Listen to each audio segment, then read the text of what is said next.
हाँ। हर बार तो हमनी के छठ गा बजा के ए तरीका से करबे करे नहीं जा। हाँ। तो काहे ना अब की बारी कुछ नया तरीका से गा के छठ मनावल जा। तो डीजे में गाई, डीजे में का चाही बसा के बहानिया बहानी लेके चलब घर, बहानी लेके चलब घर। पेन्हे ना बलमा जी पियरिया, ए जी पेन्हे ना बलमा जी पियरिया, चली छापरा के घाट, चली छापरा के घाट। का चाही बसा के बहानिया बहानी लेके चलब घर, बहानी लेके चलब घर। ए अम्मा जी तनी रौरो नाची। बाट जे पूछेला बटोहिया,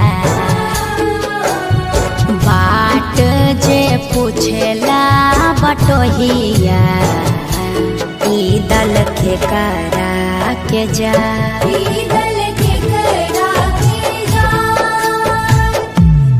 तू तया धारा हवे रे बटोहिया, तू तया धारा होइबे रे बटोहिया।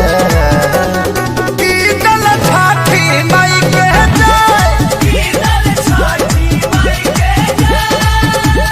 का चाही बसा के बहानिया तब हम ही ना चाहता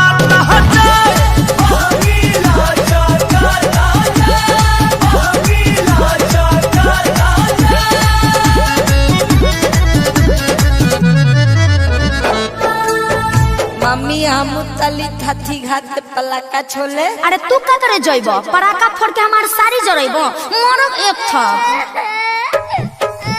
छठी घाटे करबे डरामा, ओही जा हो जाई बाबा, ओही जा हो जाई पापा साफा आतंकवादी हो का काहे लइकवा के डरोले बड़वा?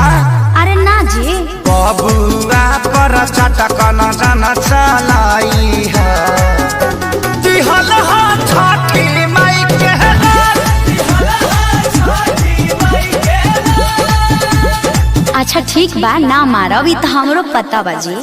खीर पाबन ह छठी मैया, खुश रहो